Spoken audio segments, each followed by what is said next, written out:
Hey review family, keep it high, keep it tight. My name is Jay Morse, the review guy reviewing music for the love of music, and I'm back again to bring you another video. And in this one, I'm going to be covering the new Spiritbox record entitled Eternal Blue. Holy shit, I am so excited to finally get the chance to talk about this record. Okay, so where to even begin? It's difficult to find a lot of bands, or really any band for that matter, that can catapult themselves into such a successful position in such a short little burst of time, such as Spiritbox, putting themselves into prominency in the metal sphere at large. Because let's be realistic here, when they released their EP back in 2017, how many people were talking about Spiritbox? How many people on the forums, or on YouTube, or on Reddit, or on Twitter were kicking up a lot of dust for Spiritbox? The ruckus and the publicity and the noise that they were going to conjure up would not even remotely take form until the year 2020.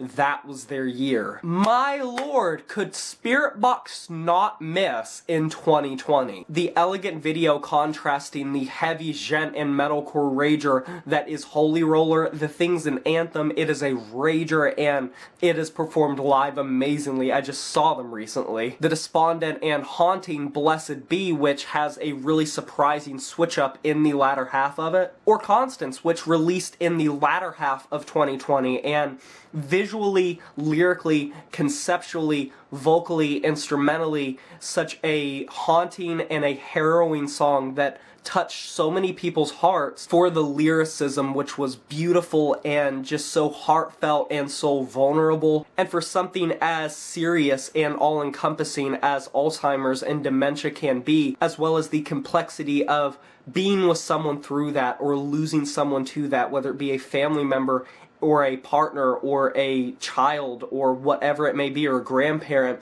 It is such a powerful story told, and easily, even though it was released so late in 2020, ended up being one of my most played songs going into 2021, and one of the most powerful. So even though Blessed Be is absent from this record, the other two are on this record, and everyone is pulling for Spiritbox. They want them to succeed.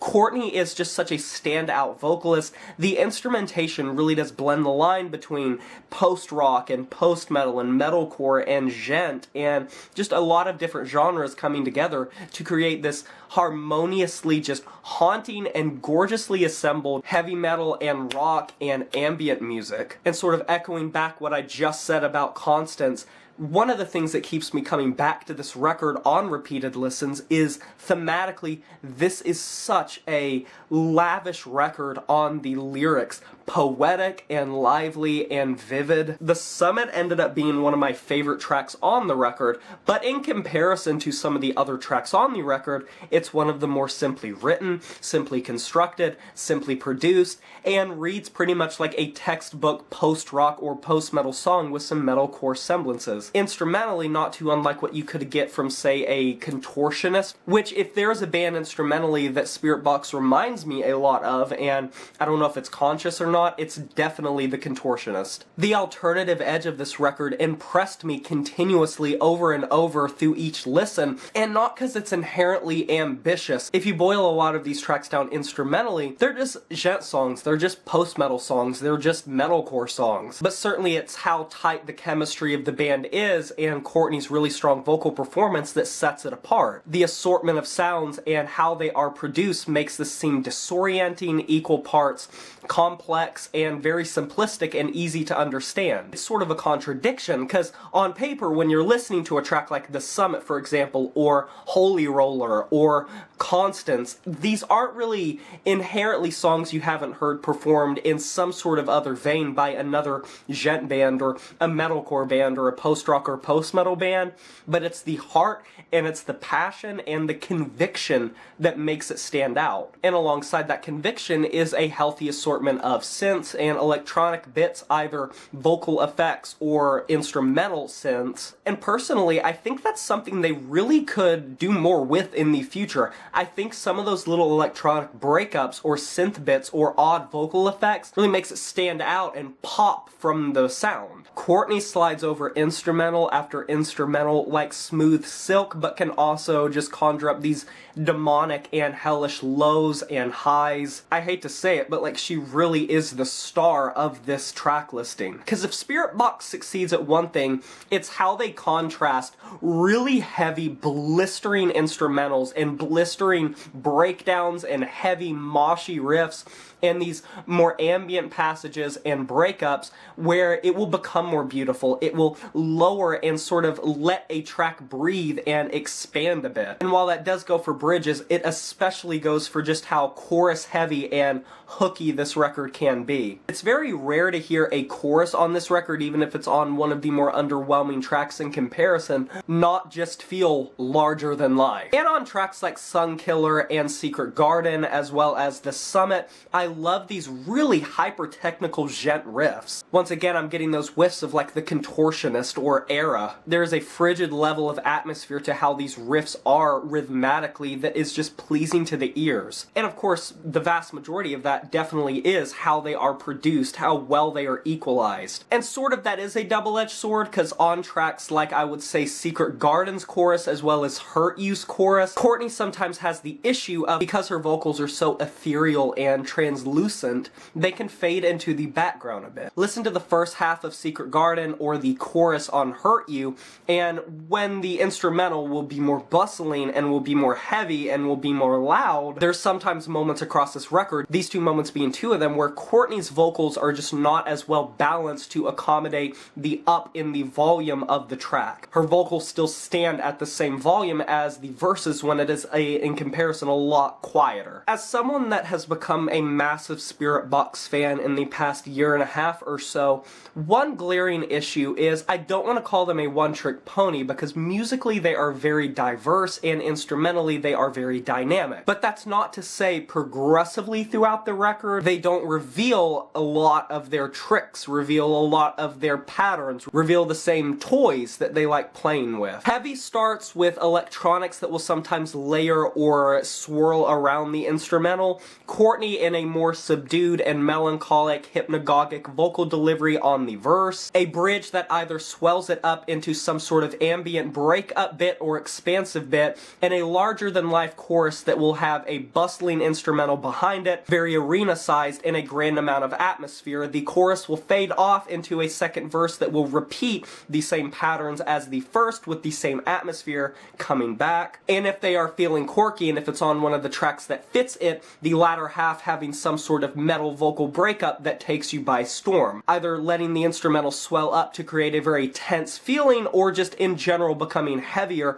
This can be seen even on Constance, where the droning heavy guitars in the latter half just sort of feel very noisy and distorted. Even though this record is going to get a very positive score, and I'm loving the hell out of it, and so many tracks are stand out, there are many moments where it just feels like slightly tweaked versions of other tracks that you hear across the runtime. And it's a little sad for me that a lot of the more ambitious moments are the ones where they flounder some of their potential. Yellow Jacket with Sam Carter should have been a lot better than it is. It's probably one of my least favorite tracks on the record. This track has a cool concept behind it, and lyrically it's a rager, and Sam Carter is always going to sound awesome, but I don't believe this is one of his strongest vocal performances as a feature or on Architect specifically.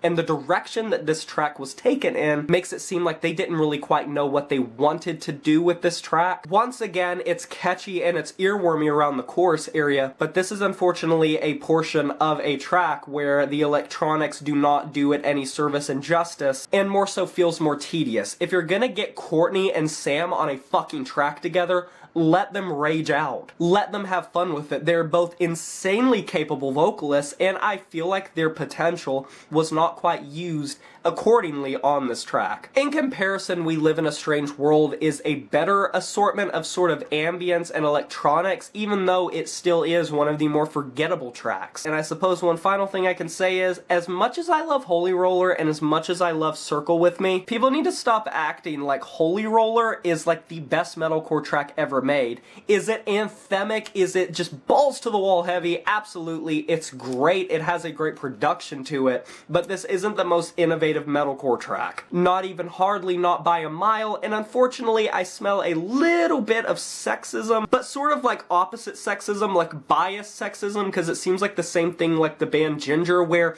people weren't really familiar with Spiritbox up until that point, and then Holy Roller came out and it was like, oh, there's this pretty woman and she's doing like these devilish guttural growls and screams. Take a shot every time you're in that comment section, go back to when that was first released or a live performance around that time, and tell me you don't just see dozens and dozens of simps and beta cucks just talking about how, oh my god, it's so weird, it's so cool seeing a woman be able to do this, acting like they've just never heard it before in their life. I much prefer the more atmospheric takes on this record. I think those are the most dynamic moments, and specifically the tracks where they have both, where they have the heavy and the soft. So Spiritbox's debut is a record that I have a lot of critical opinions of on both sides of the spectrum. On one side of the coin, it is an imaginative and visionary and just in general a beautifully imagined record and a gorgeously and meticulously assembled record with a lot of really awesome soundscapes and a ton of cool tinges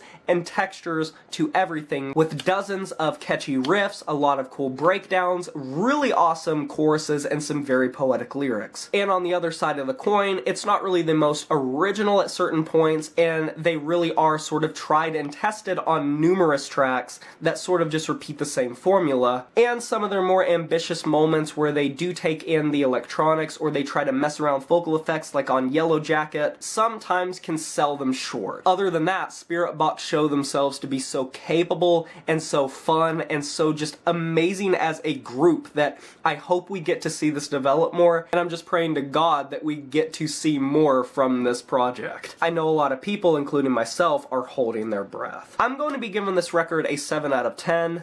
And that is a wrap. Have you heard this new Spiritbox record, Eternal Blue? If you have, let me know in the comment section below what you thought about it. I would love to discuss this record with you. Be sure to like this video if you enjoyed it, subscribe to join the review family today, and smash that notification bell to be notified of my future uploads. You know who it is. My name is J Morse, the Review Guy, and I'm signing off saying farewell.